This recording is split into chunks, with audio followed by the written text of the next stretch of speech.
Welcome to Contributor Wednesday on Bridge the Gap Network. In this series, you'll hear from thought leaders on a variety of topics dedicated to inform, educate, and influence the senior living industry. Welcome back to Bridge the Gap. It is Contributor Wednesday, and I'm Cara Silletto, your workforce guru.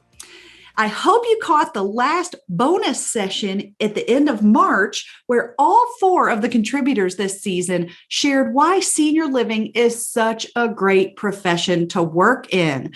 And it is a great episode to share if you know anyone thinking about transitioning their career or who is new to senior living and maybe needs that boost of, I made the right decision. So be sure to check out that late March episode that all 4 contributors did together as we took over the mic that day. And then, of course, last month in April, I discussed a general overview of our M.A.G.N.E.T strategies, M.A.G.N.E.T, which of course stand for Management Effectiveness, Attraction and Recruiting, Guidance upon Entry, which is our onboarding discussion, New Staffing Models, where we talked about scheduling and advancement. Then it goes to Empowering Retention Champions. And the final one is Trust Through Transparency. So if you didn't catch that overview, be sure to go back and grab that. And then today, I want to dive deeper. I want to give you some very specific strategies that are in Chapter 4 of my book, Staying Power, Why Your Employees Leave and How to Keep Them Longer. So make sure to grab a copy of that on Amazon, Kindle, or Audible. It has very specific strategies that I'm going to mention today. Most of these are in the book. Some may not be, as we're always continuing to add strategies that we find across the country with our own senior living and senior care clients of what is working and what is not. So we're going to first start with where you get the absolute most bang for your buck, my friends, and that is on management effectiveness. I'm going back to the M in M.A.G.N.E.T here. It is about management effectiveness. So you really have to take a serious look at how effective are your managers and supervisors.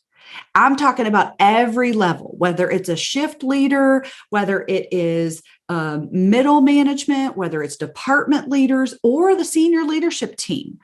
We've got to make sure that we have people who are effective in every one of those roles, in every one of those levels, because those managers and supervisors have the absolute most influence on whether a person stays or goes. So often we talk about communication being the key, and who is it that's in charge of that communication?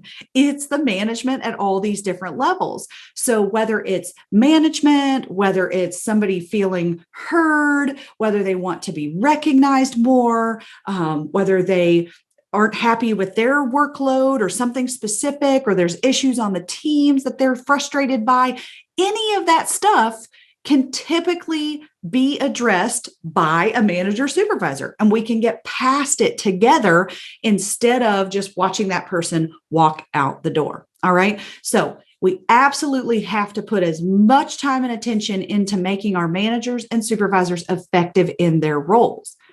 Now, we teach a workforce retention boot camp at M.A.G.N.E.T Culture, our company, and I am shocked to realize when we get in front of all these managers and department heads in senior living, I'm shocked at how little they have of even self-awareness.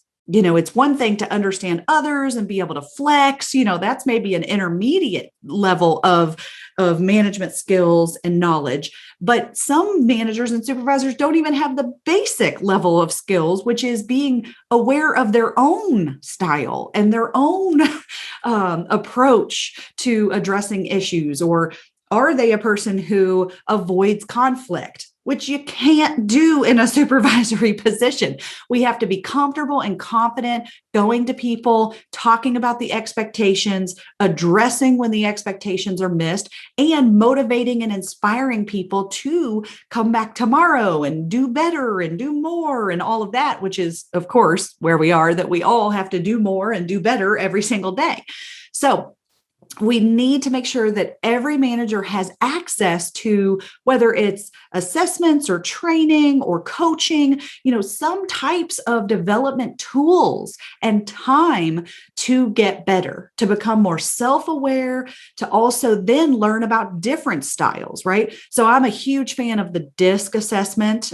DISC is dominance, influence, steadiness, and compliance. Those are 4 different areas that once you realize where you fall on each one of those spectrums, right? How dominant are you?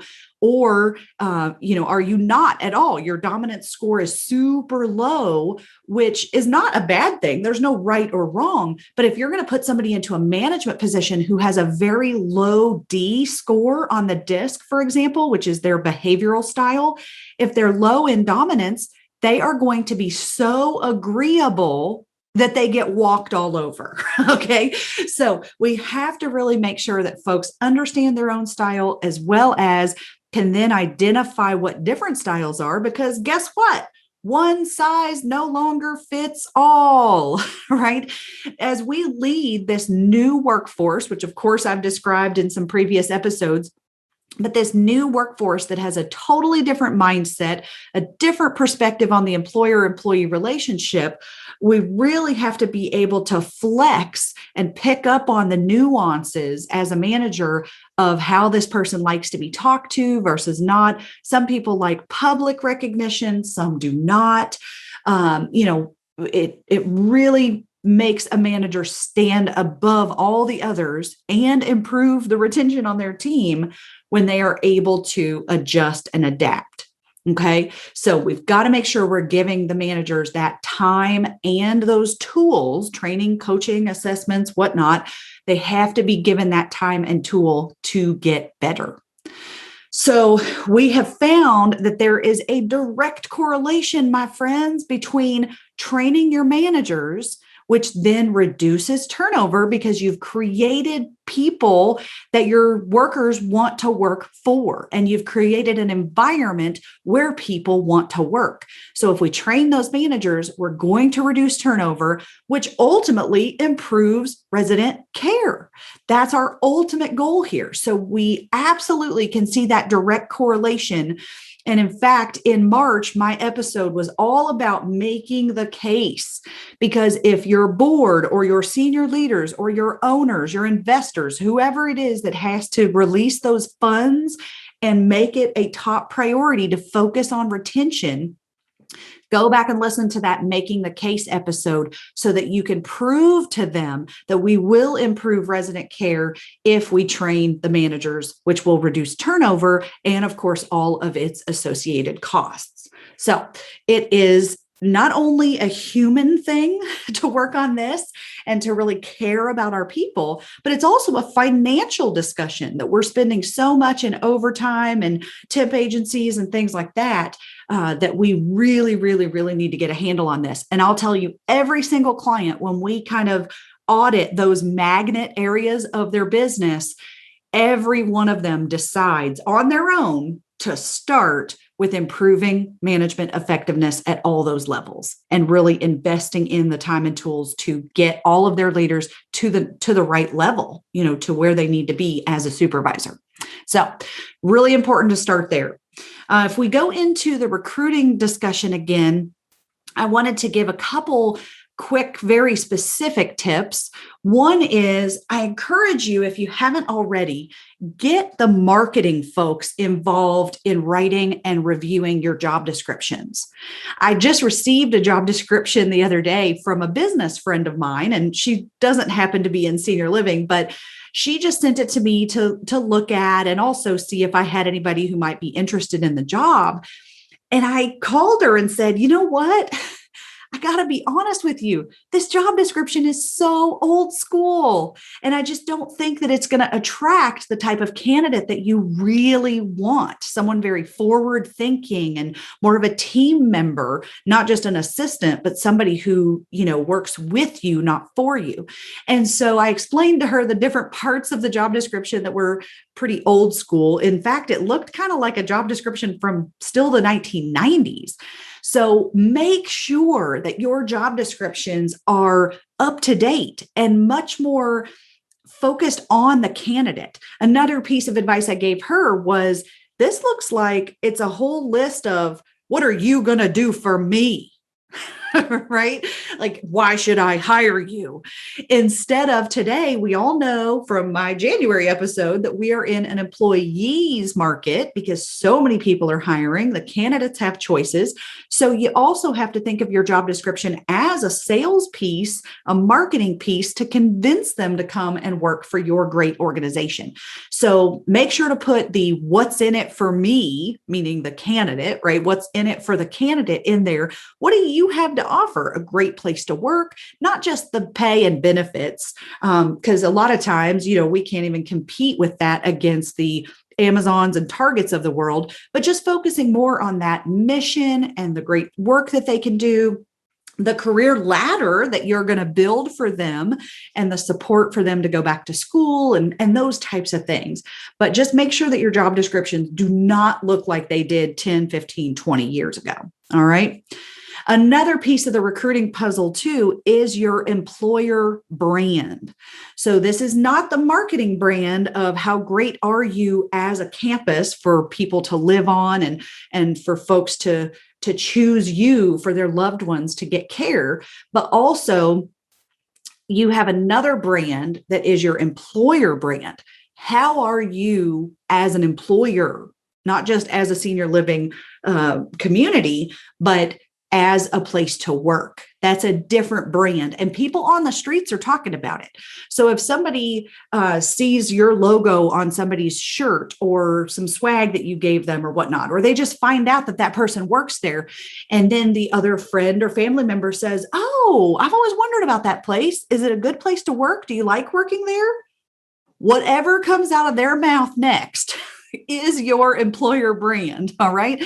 So we really have to work on making sure that our employer brand out on the streets is a positive one. Are your current employees and even former employees saying good things about working for you? Do they talk about how great the management is, right? That's one of the things that I hear all the time is people complaining about, well, they don't respect their workers, or, they have too much overtime there and things like that, that of course we're struggling with, but we can get a handle on as we work to reduce turnover. So you really want to identify, if you haven't yet, try to figure out what is that employer brand out on the streets, and then improve and maintain your positive employer brand. There are lots of different ways to do that, encouraging employees to speak positively, to tell their friends and family about those things. But I will be honest with you guys, it has to start internally first. You can't get them to say positive things if the positive things aren't how they really feel. So the number one way to improve your recruiting efforts is to get retention right on the inside. Does that make sense? We really have to look in the mirror and say, do we have good managers? Do we really have a good workplace? Do we have strong teams that get along? Are we working on that? Right? Those types of things. Do we really care about our people? Do we listen to them? Do we appreciate them? Do we communicate clearly with our people? Those types of cultural things have to happen in order for your employees, current and former, to go out and say those positive things about you. All right. So it's kind of a chicken or the egg, I guess, but we can work on both at the same time there. Speaking of team building, I have also found that a lot of organizations just don't do much team building. Even when a new person comes on the floor, it's okay, well, there's Susie and Alex and Shelly, and that's your team. Let them know if you have any questions and go. That type of thing. So we really have to work a little harder, or a lot harder, on building the camaraderie and, most importantly, the trust between the team members. When I see a really strong team, they have got each other's back. And you know why? Because they know each other. They trust each other. So if you've got a team that doesn't really know each other, we have to work extra hard to get them to connect. And I know there's not a lot of time for that. We have to kind of build that into the daily routine. I'm not saying do an offsite, ropes course or whatever. I mean, you can do that if you're able, but I'm just talking about little 2 minutes here, 2 minutes there. And in fact, we have a vault that I've mentioned on all these podcasts of a bunch of free resources. So if you are serious about reducing turnover, and in this case, if you're serious about building your team and building that camaraderie and trust, we recently made a new document called the 2-minute team building questions.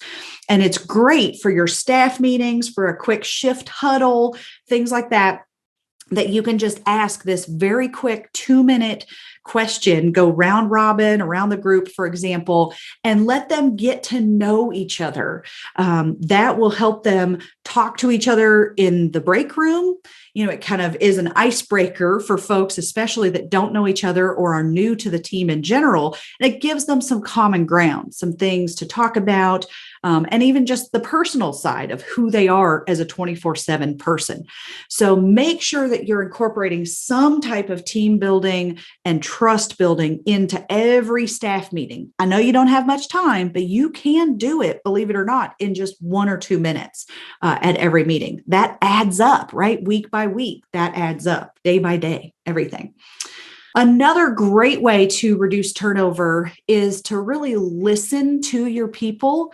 And we're all familiar with exit interviews, which are hard to get, let's face it, because that person already has one or both feet out the door by the time we get to schedule an exit interview. And, some of them are very candid, but others are not as candid and are not going to tell you that they're really leaving because of Susie. Right? Susie, the supervisor that is not effective in her role, they may or may not tell you that that's exactly why they're leaving. And instead, it's going to sound more like, I just got a better opportunity somewhere else. Or so-and-so is paying 50 cents more an hour, so I'm going there. Right? That's kind of a cop-out and an easy answer for them to not burn the bridge. They just got a better offer, right? So instead of relying on the exit interviews, are you currently doing any type of stay interview? Now, these have nothing to do with performance. It's not talking to a person about what they're doing right and wrong. Instead, it is exactly the opposite. It is flipped 180 degrees, and it is more so about what is the company doing right or wrong for you as an employee. Are we serving you in the way that we should? Are we supporting you in the way that we could? And really making sure that they feel heard, they feel like they have a channel to communicate any concerns, any frustrations, and things like that. So also in the vault, magnetvault.com, we have a list of stay interview questions that we've compiled from all different resources. And some of my favorites are, tell me about a frustrating day. What happened? Right? And you just have them, they're not just going to immediately explode and start venting. It might take them a little while to warm up and things, but you're trying to understand what they're really going through on the floor every single day. So I encourage you to kind of start small. In fact, that document in the vault, it explains how to start slowly with stay interviews. We don't just go full steam ahead and schedule them with everybody, but instead we kind of inch into those conversations, again, to build trust, because they might be saying, why are you asking me about a frustrating day? Are you going to fire me if I complain? That kind of thing. And by the way, I should have mentioned too, that you also ask them, tell me about a great day. What did that look like? And the reason that you're asking those questions, of course, is to glean from them, what do they love about the job and what do they loathe about the job? Because then you can, try to help them get past any of those obstacles and roadblocks, or maybe even shift some of their roles and responsibilities around what they prefer or don't prefer. Okay. Another thing that I encourage most of my clients to implement is more opportunities for advancement. And we talked briefly about this in the last podcast last month, but if we think about a bank teller, now I give this example because everybody knows what a bank teller is, right? And your mom knew her bank teller and the bank teller knew your mom. That was how it was because back in the day, a bank teller position was a career. People were in that role for a long, long time. Well, I feel the exact same way about many positions within our campus and our communities. So a CNA, for example, a CNA for decades was seen as a career potential for folks. But if we're honest, do you think that the new CNAs coming in today see that role as a career? No. So we're looking at it instead as more of a stepping stone. And that means that we're going to have to build in more stepping stones within the organization, even within individual roles, if we want to keep people longer. So a lot of my clients have decided to build out, just as one example, a CNA level 1, level 2, level 3. And we identify the basic competencies that a person must know in order to do that job independently. Then we identify the competencies of somebody who can troubleshoot and deal with difficult situations. I call it the Mac Daddy CNA, right? It's like the level 3 of skill set, the best of the best. And then, of course, somewhere in between, you can build a level 2 competency list that falls between that level 1 and level 3. And poof, all of a sudden, instead of a CNA being a CNA who is a CNA, right, that they're all the exact same, now we've got various levels of CNAs. And do we have to pay them more? I get that question in every workshop. Do we have to pay them more if they're a level 2 or level 3? Yes, because they are more competent in their role and they are more valuable to the organization. So yes, it does typically come with a pay increase as well. And I encourage those levels to not be tenure based, meaning, okay, once you've been here a year or you've been here 2 years, then you become the next level. No, it is competency based. And as soon as they hit those competencies, that's when they get that advancement or promotion. Okay. You can put thresholds on it, like you have to be here at least 6 months or something like that, but you want it to go with their ambition. And if they're moving really quickly, then great, then they'll advance even quicker. You can also do this with dietary aides, maintenance folks, there's all different roles within our buildings that we could apply that same concept to and think about some new levels of advancement for them. All right. And speaking of kind of those promotions and advancement and whatnot, we also want to think about placing carrots for these people. So a big problem that we have is there's not really any incentive for folks to stay. So when I ask any of our clients and the leadership team, okay, tell me what carrots currently exist. Like, what do you offer people? They'll typically say, well, on day 1, they get this, and this as far as benefits and pay and, paid time off, for example. And then I say, great, when is the next milestone? When is the next carrot on a stick that's hanging out there dangling as an incentive for them? And almost always they say at 1 year. At 12 months, then they get a little bit extra paid time off or a little bit more money and things like that. But hello, 12 months is a long time for a low wage earner. Okay. Because there is a lot of job hopping going on. Remember, everybody's hiring. And so I have clients who will say to me, oh, Cara, man, we just can't even keep our people 60 or 90 days. This is crazy. Just this churn, this revolving door. It's unbelievable. And then when I ask them about the incentives, they say, well, somebody has to wait 12 months before they get something. Okay, so let's recalibrate this. And I encourage you to take any big carrots that you have, meaning not necessarily that it's large, but that it's far out, and instead chop that sucker up into little baby carrots and put it along their career path with you. So if you're struggling with 30, 60, 90-day turnover, let's put a decent sized carrot that is totally worth it to them at the 90-day mark, or maybe the 6-month mark. Because if you think about it, getting somebody who was going to leave at 90 days to stay 6 months, you have now doubled their tenure with you. You have doubled their length of time on your payroll, which is great because then those residents have more continuity of care and less turnover that we're dealing with. So we really have to think about those. Now, I'm not saying to chop up a 25-cent pay increase down into nickels, but put other things there. Can we put access to paid time off, access to other things that they want, whether that's education support or reimbursement, any other perks or benefits, another uniform that's provided after so many days, some company swag, whatever that is. Even some of my clients, they'll give them like tickets to the zoo for their family if they reach that point, different things like that.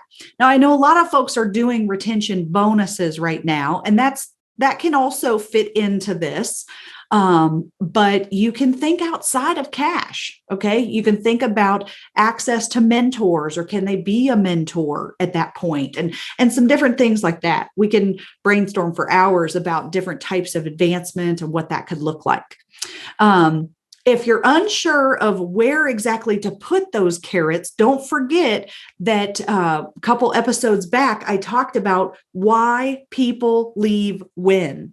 There's a big difference of why people leave in the first few weeks versus why they would leave in the first few months or after their first few years. Okay.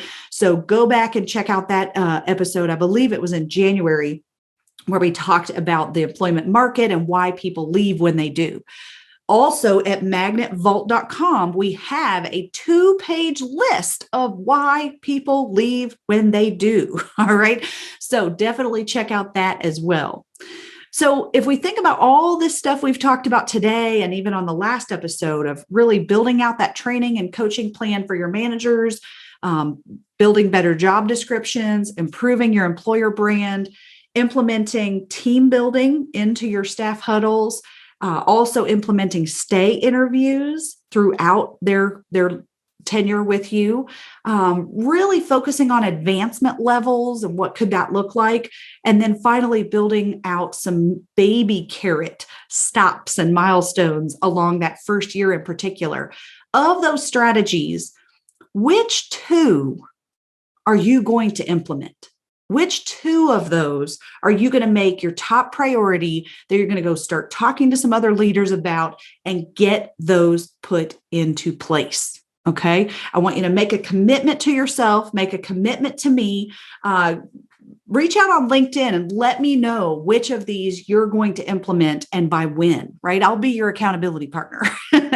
So reach out and let us know what your plans are, what you think is going to bring you the most bang for your buck.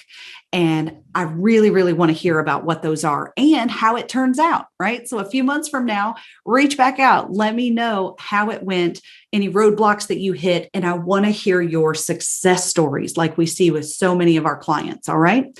So on my next Contributor Wednesday episode next month, I am going to dive into the disconnect that we're seeing, this increasing disconnect between managers and the front line, and teach you ways to avoid the disconnect. All right. Because you are better than that. So we're going to teach some strategies to avoid that increasing disconnect between supervisors, managers, and leaders and their frontline staff. But if you're impatient, you want to learn these strategies faster, you want this stuff in your hands right now, don't forget, you can always grab a copy of my book, Staying Power, on, again, Amazon, Kindle, or Audible. If you need any support with any of these things, or you just want to talk through some of these strategies I've talked about, or you want to hear about our client success stories in senior living to see how other leaders like you have actually gotten results from this stuff, then visit WeReduceTurnover.com, which is my company Magnet Culture's website at WeReduceTurnover.com. And I'm Cara Silletto. Thanks so much for listening to this week's Bridge the Gap Contributor Wednesday. And don't forget to also connect at BTG Voice btgvoice.com. Have a great day. Thanks for listening to Contributor Wednesday series on Bridge the Gap Network. For more information about the contributors and for a full library of episodes, visit btgvoice.com.